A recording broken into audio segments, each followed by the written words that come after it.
Batman 2022 is cheeks. I almost feel like this movie doesn't have a climax. And that's going to be for two reasons. Number one, the tone of the music is just boring. And number two, the pacing is slow. Now, I hate being that guy that takes something that's super popular and is like, guess what? I'm 1,000 IQ. You guys all love that movie? Ha, it sucks. I don't like to be that guy. But this movie is just really mid. It's not super terrible. It's not great, but it does almost feel like a waste of 3 hours because it is just nothing special. And today I want to give you some examples of what I'm talking about. So let's jump into the first thing I want to talk about, which is the main bad guy of this movie, the Riddler. Now, the Riddler is pretty boring. His riddles are not very clever, and Batman seems to answer them almost immediately with zero effort. Or even when the riddles are really on the nose, Batman struggles to solve them, and it really bothers me. For example, there's a riddle that has La Rata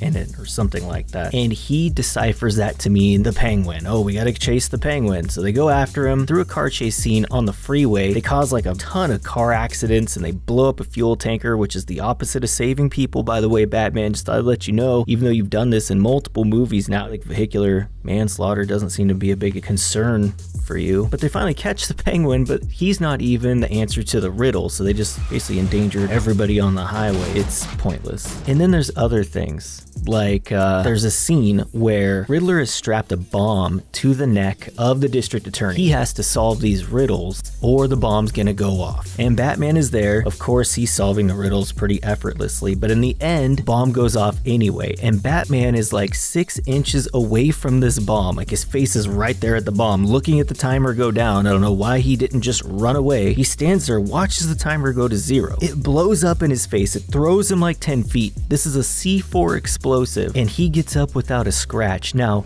let's pretend his armor is magic and it protected him from any burns or concussions, which we know there's no such fabric or material that's going to protect you from a concussion that's like less than a ½ inch thick. It would have to be, whatever. His entire mouth and jaw are exposed. They're not even covered. He would have no jaw left when the C4 blows up. He gets up, he's fine. He's still got 5 o'clock shadow, like not even that is singed. It just didn't make a lot of sense to me. There's another scene where there's a live electrical wire dangling above the water, which kind of looks to be about 20 feet above the water. Okay, and there's people down below in the water in trouble, and Batman sees this and he thinks to himself, oh God, I don't want these people to get electrocuted. Okay, perfectly reasonable. But they are not in any danger of being electrocuted. The wire is so far above them, but he decides to rope on over there anyway, on top of this wire as high as he could get up, I guess, cuts the wire and then falls, I don't know, let's say 50 feet, 100 feet, it's hard to say, for no reason. It's like they just needed to have the cops see him try to risk his own life to protect others, which also leads to actually a really cool shot where he's got this torch or like a flare or something and he's leading the people out through the water. It's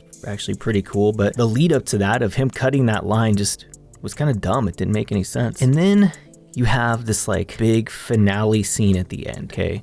There's a lot of problems with this. I think I need to start with the fact that Gotham City is actually below sea level, and they have all these levees or something that keep the water from getting in. Now, Riddler decides to blow those up, and when he does that, the city kind of like evacuates people to safety. Only in a city full of skyscrapers, they evacuate them to like this stadium or arena that is like 1 story underneath street level, which makes it, even further below sea level. So all the water dumping in from the levees is definitely gonna pull up around here because it's one of the lowest points in the city. And I can't for the life of me figure out why in a city below sea level you would evacuate people even lower into the city when all the water is being rushed in. It just doesn't make any sense. Why not go to like, I don't know, even the 5th floor of the skyscrapers? You don't maybe have to go to the penthouses where all the rich people are. You could just go to maybe even somewhere between the 5th and the 35th floor. Wouldn't that make a lot more sense? But then you have, during this scene, a bunch of Riddlerettes, people dressed up like the Riddler, and they come into the rafters of this arena/stadium because the Riddler on social media had a call to action: come here on this day and shoot the people that are in the water, because drowning half the city, let's just say killing 50,000, maybe 100,000 people, I don't know, that's not good enough. I need my followers to come there and gun down, let's say, another 25, because I just want 25 people to die gun deaths or something. I don't understand the point of him doing that. And they're all dressed up like the Riddler. The entire point of a supervillain dressing up his henchmen to look like him or similar to him is to make it hard for the authorities or the heroes or whatever to identify who is in charge. Everybody knows Riddler's in jail. Why are they all dressed up like him? It doesn't make any sense. And then you have classic Batman coming in through the roof of the building to stop the Riddlerettes from shooting the people in the water. Okay, so to save them from these guys shooting them, he blows the entire glass roof of this building down onto the people in the water that are drowning and being shot. Now they have, I don't know, 10,000 pounds of glass raining in from the roof on them because Batman needed to do like this super cool swooping in on the bad guys move. It just seems really dumb. And the final thing I want to talk about here is Robert Pattinson.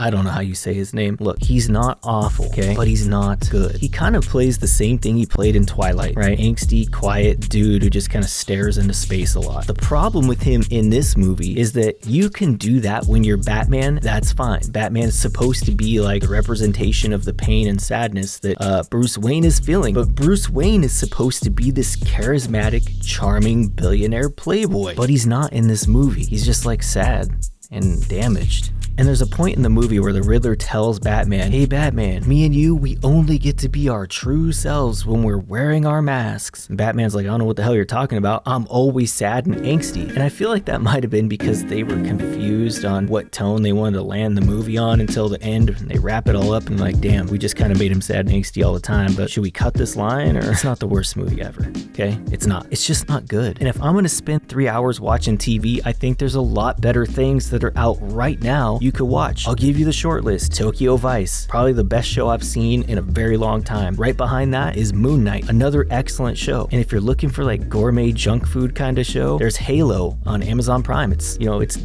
not the best show ever made, but it's fun and it's good. So I'm sure this is pretty unpopular opinion. I heard it did really well in theaters as far as how much money it made, but for me, I just didn't like it. It's kind of a take it or leave it situation. So Batman 2022. Alright, that's going to do it for today's video. If you enjoyed it, hit the like and subscribe, and I'll see you in the next one.